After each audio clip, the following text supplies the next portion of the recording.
Thank you. So there are two words that I'm going to play around with. One is transformation. That is all about the SDGs about. People keep on talking about a lot of things. Second one is that a transformation must be inclusive. So these are the two premises that I'm going to sit on today. We come, Nimal, thank you so much for the festival. By the time we come, we are seriously anxious people on earth. And we do not know on what side we are being hit at. Last evening, we were watching telly, and we are still recovering from that. But historically, we have evolved into a position that we are making a mess out of ourselves. And we have passed the entire process, and we come to a point that we talk about sustainable development, which in a whole analogy says there's a huge, massive, big problem on earth, and we need a plan of action. And that is what we talk about. And people call them the Sustainable Development Goals, forgetting that the entire process that 193 leaders on earth have signed on to transforming our world.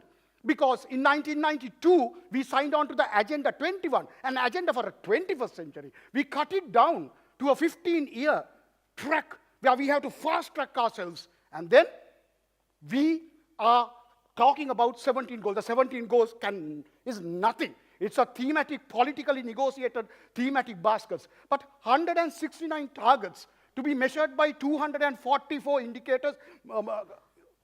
And this is what you need to understand. If you do not understand how systems do work, you are again fragmenting and isolating and then looking at comfort zone linear ways of solving problems. If you are in marketing, you say, let me solve that problem. If you are in government, let's say we have a couple of policies and solve this problem. But if you don't understand the linkages between the 169 targets, you have not understood the Sustainable Development Goals.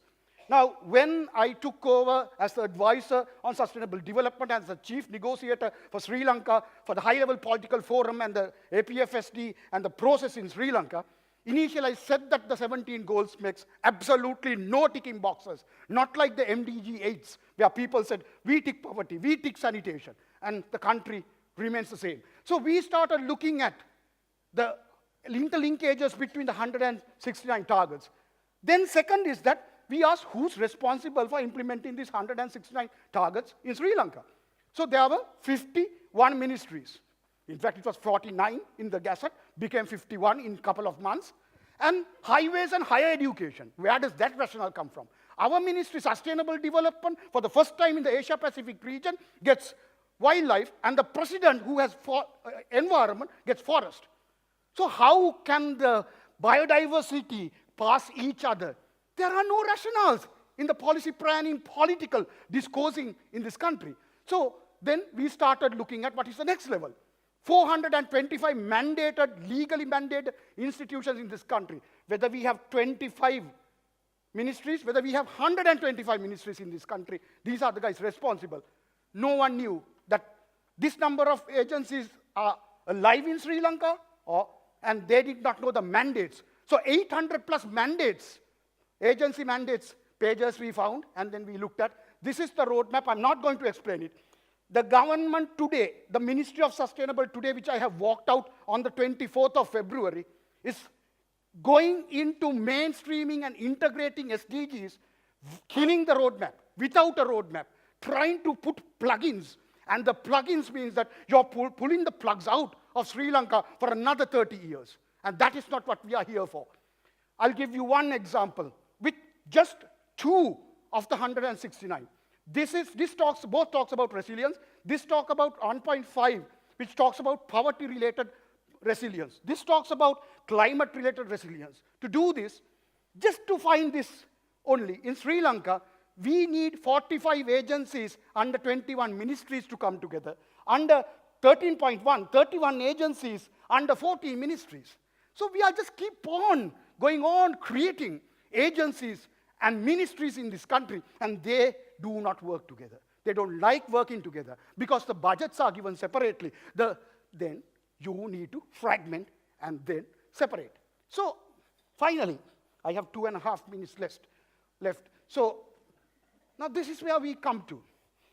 At the beginning, I kept on asking, what would be the worst case for Sri Lanka if you're planning the future? So we have a new government.